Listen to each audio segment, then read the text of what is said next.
Hey guys, what's going on? It's your boy, TheMadKaiger. And up here today with the next Warriors review. Today we are reviewing Dynasty Warriors 4 Empires. Now, I'm going to be honest with you, I never actually played this one till recently.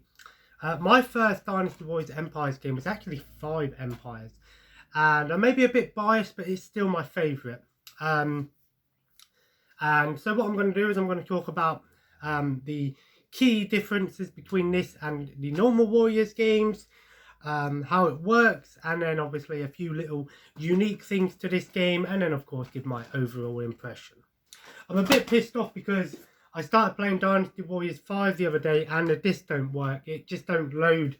I managed to get it to load once and then it didn't work, but I have ordered another copy. It was only £3.50 online, so yeah, unfortunately sometimes that happens when you have about 1,000 PS2 games.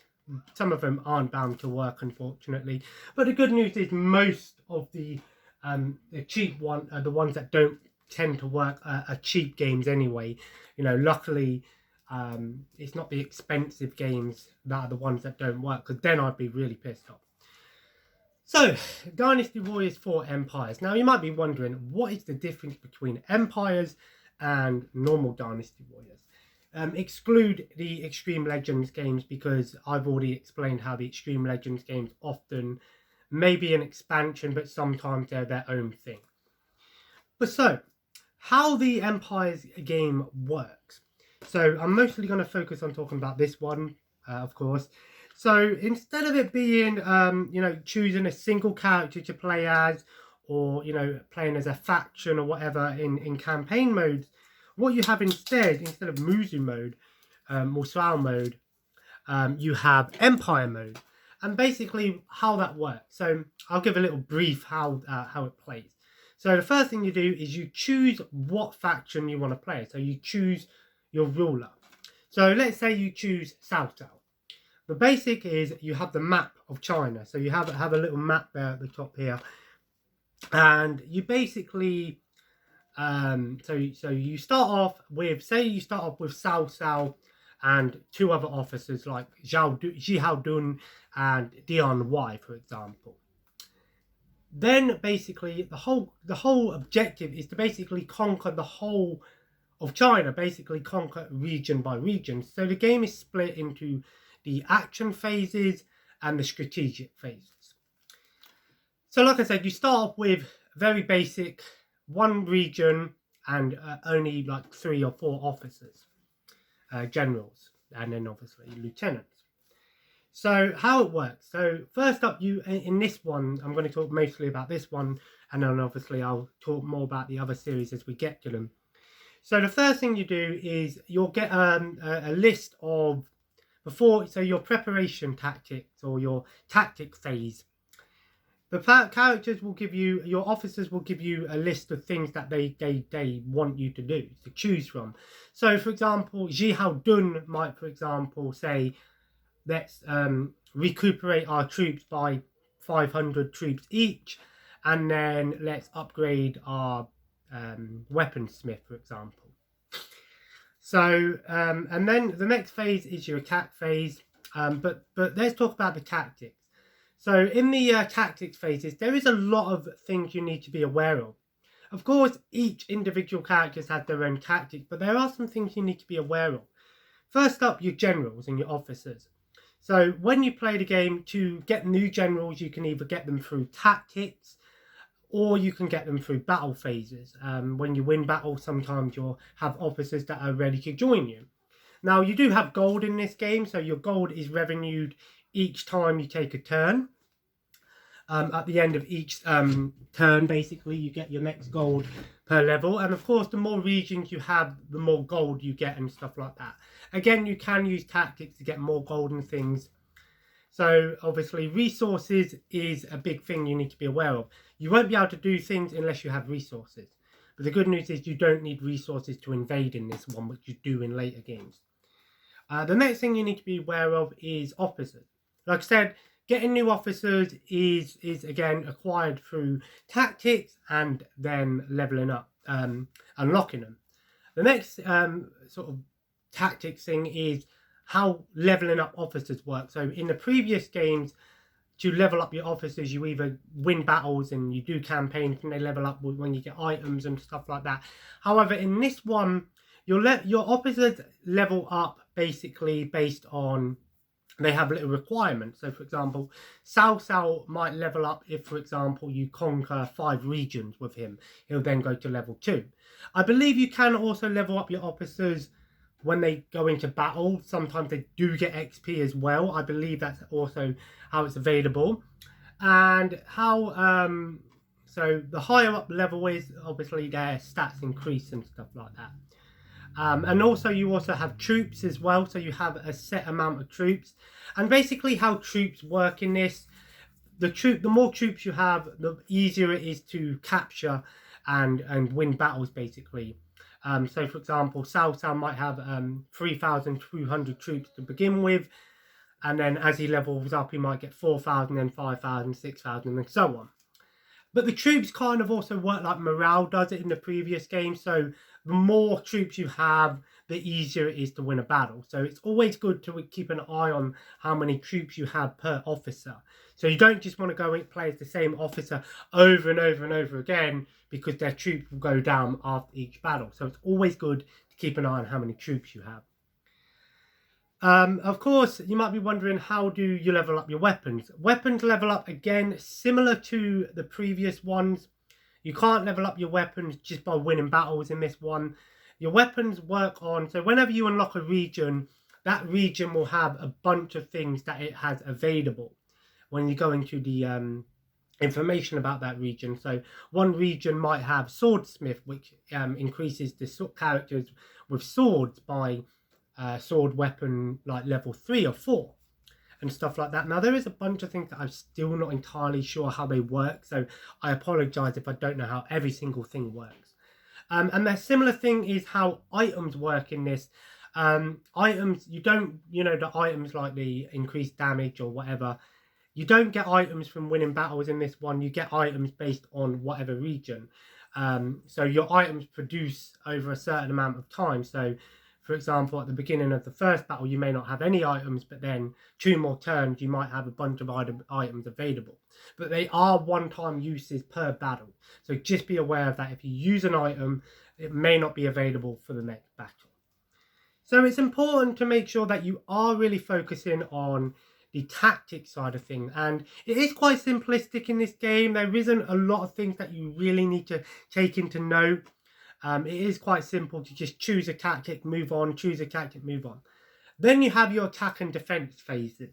So if an enemy invades if you invade an enemy location, again, how it works, instead of it being one big giant battle like in Dynasty Warriors, how it works is they are 30-minute battles, and you have little bases scattered across the map. So when you take a base, obviously you get a bit more location on your map, and it's easier to take more bases, and then obviously the enemy troops go down, and you win the game, the battle, by either defeating the enemy ruler of the main leader of that battle, who sometimes will appear straight away, sometimes will appear later on in the battle, sometimes don't appear at all, or you take the main enemy camp. But again, sometimes you can't take the main enemy camp unless you've captured the bases along the way that link to the main enemy camp. So you can't just auto rush. Another important thing is you can't actually, once you defeat an officer in battle, they will come back later on in battle. So let's say, for example, I beat Shu, for example, he will then later on appear in that battle, maybe 3-4 minutes later on down the line. So it's important, so when you defeat an officer, it's important to make sure you are pushing and taking more bases as you go along. Sometimes officers will duel you or request a duel, again, like in the previous game, in the normal version of Dynasty Warriors 4. But for the most part, the gameplay is pretty much the same thing.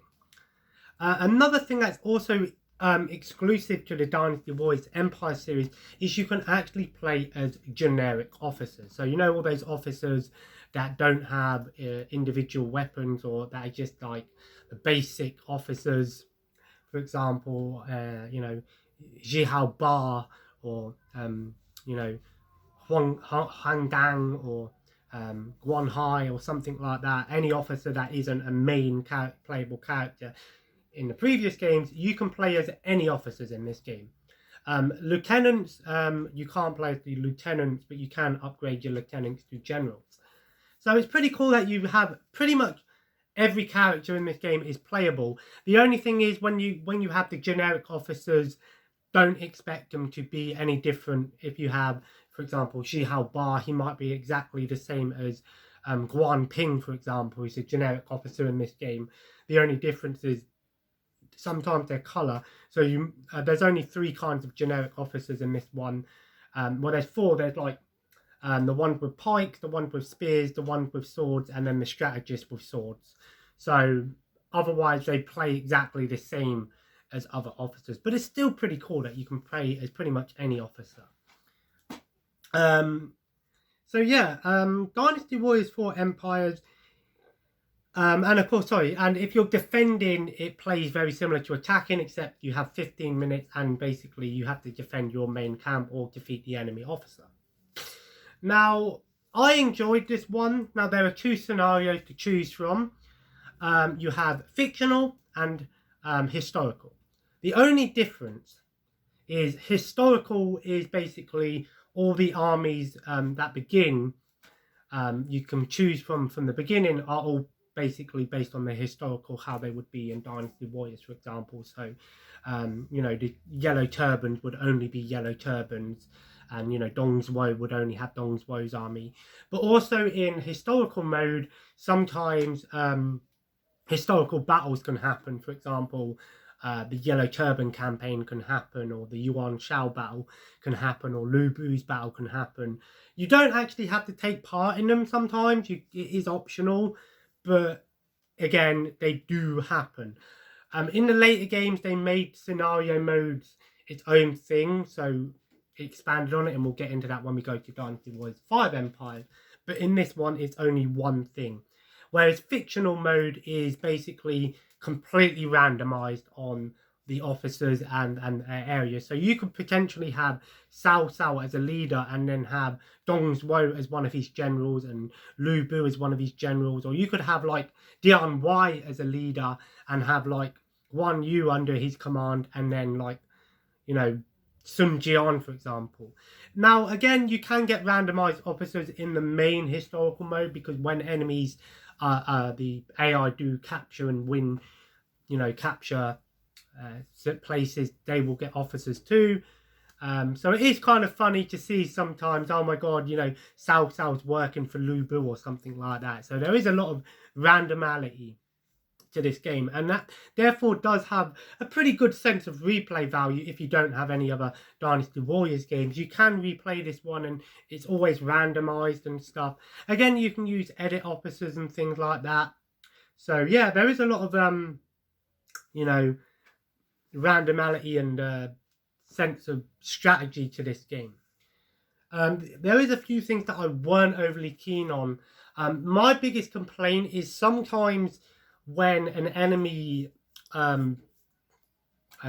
faction only had like one base left, they'll keep trying to attack you, and that can be really annoying when you're trying to attack another base, or you're trying to get them to get rid of that faction, or that that faction, trying to get rid of them completely, and they keep attacking you.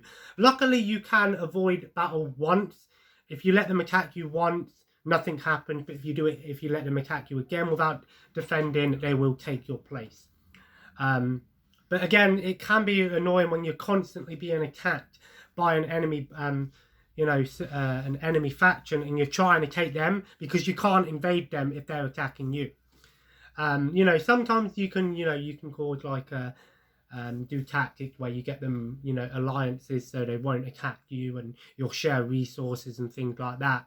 But overall, Dynasty Warriors 4 Empires was a great expansion and spawned its own series of games. Yes, there are 4, 5, 6, 7, 8, and the upcoming 9. There are 6, 4, 5, 6, 7, 8, 9. Yeah, there are 6 Dynasty Warrior Empires games. Well, there will be 6 when 9 Empires comes out.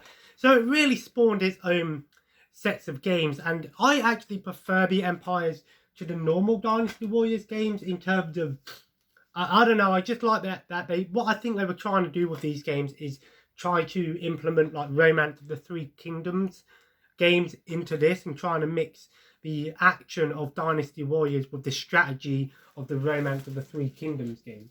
Overall, this was a good example, a good beginning for the series. The series obviously expanded. I still stand by 5 Empires being my all-time favourite.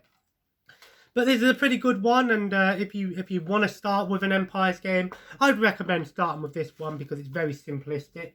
If you've played one of the later games like 8 Empires or 7 Empires and go back to this one, you'll probably be thrown off a little bit of how little there is compared to the later ones. But that always happens when you play a later game. Overall, I'll give it maybe an 8 out of 10. There are a few little issues, but for the game that it was pretty cool actually. And there aren't many games like it that include hack and slash gameplay with strategy. So up next will be the Dynasty Warriors 5 review when I get around to playing it properly. As for now, I'm going to chill for a bit and going to do some Avengers tonight, continue on with the story. I'm about, I'd say, halfway through the main story now, give or take. And I'm enjoying it so far. So anyway, if you enjoyed this review, feel free to leave a like and of course comment below. Let me know what your favourite Warriors game is. Let me know if you played Dynasty Warriors 4 Empires. What did you think of it? Would you think it was a good start to the series? Definitely left more things to be improved on, and they certainly did. And as always, guys, feel free to subscribe if you haven't already, and join the family. Follow me on Twitter and Instagram at TheMadKaiger, as well as Twitch. I will be streaming soon. I have been uploading all my streams recently, most of them. So tonight's Avengers will be uploaded. So as always, have a nice day, and I'll see you in the next video. Take care, and bye bye.